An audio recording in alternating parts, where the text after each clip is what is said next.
If you're a middle school or high school science and math teacher and you have students in your classroom who have not developed their reading skills yet, this video is for you. My name is Mr. Marquez and this is Sped Friendly, where we teach all teachers how to be more friendly to their special education students. If you're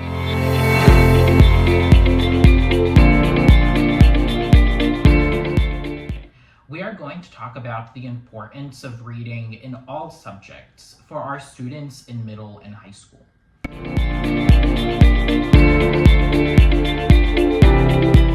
In elementary school, our students are learning how to read. They are learning decoding and encoding so that they can sound out words and make meaning of them.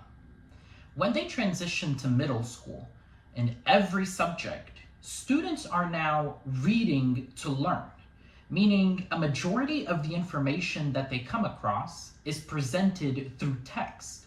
And students are expected to already know how to read so that they can engage with these subjects of history, English language arts, and our science and math classes.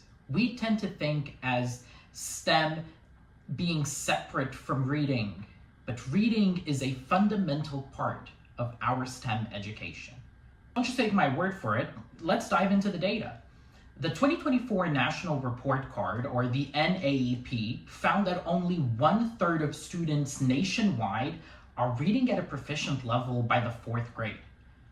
That gap doesn't close on its own. Struggling readers are advancing into middle, high school, and even college without having appropriately developed those reading skills.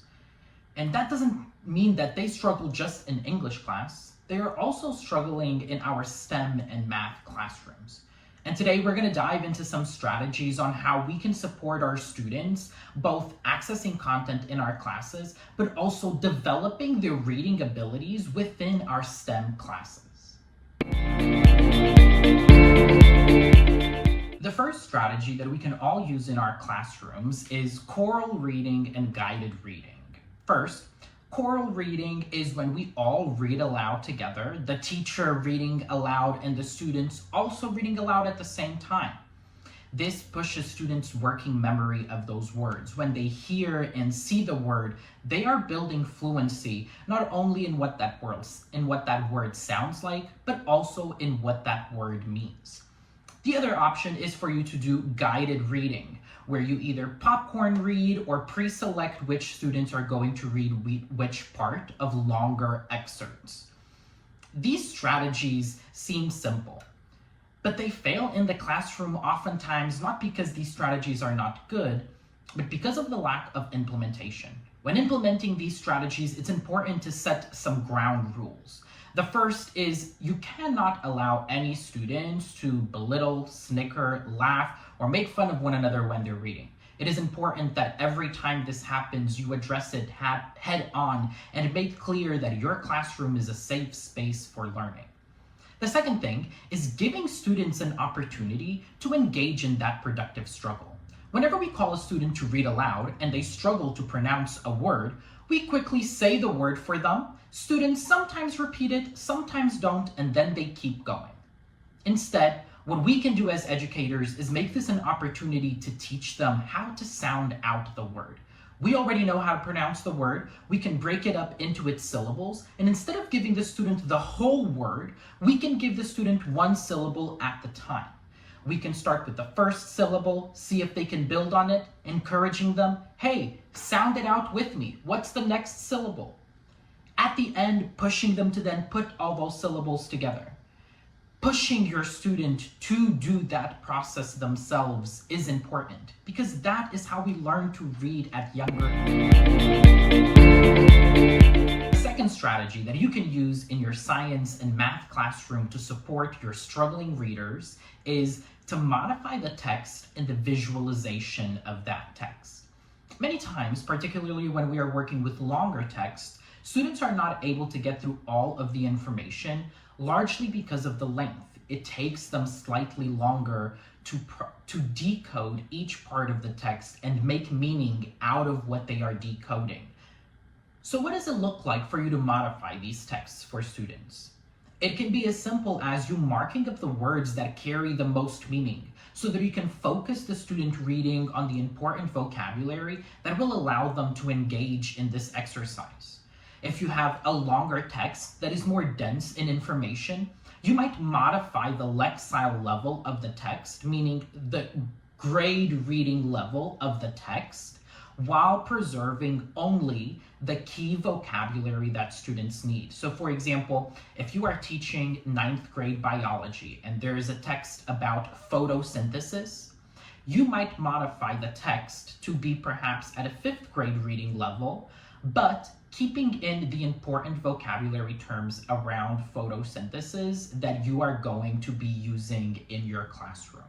This, again, allows the students to understand the underlying information while continuing to have access to the important vocabulary that is going to expand their knowledge of your subject. The last and final strategy is an annotated close reading.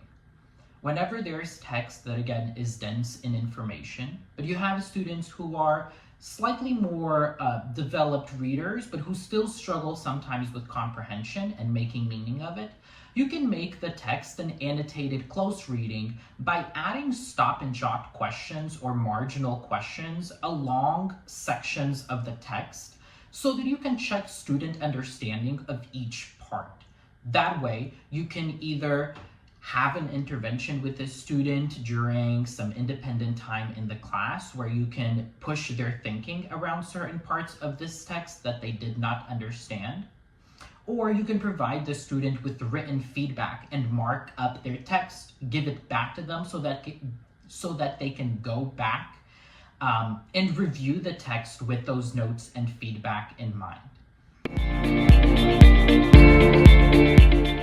These 3 strategies are not only something that you can implement in your science and math classrooms today, but these are strategies that you can use to gradually release the supports of your students. So at the beginning of the year, your struggling reader might need for you to chorally read or guided read most texts with them.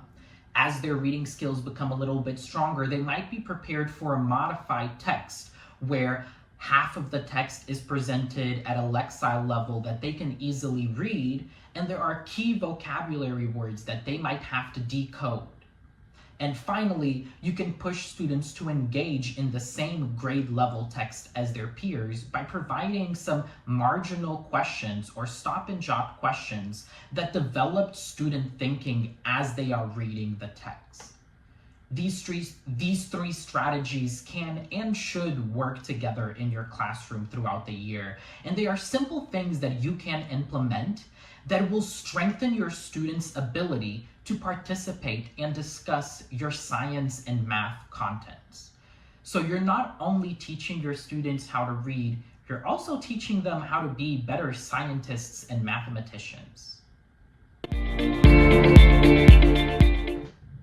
If you want to learn more about these strategies and access our free resources that you can copy and use in your own classroom, make sure to check out our blog at sped-friendly.com. The link is also in our bio and on our social media. We make all of our content free and accessible so that all teachers can easily grab these tools and put them to work in their classroom tomorrow.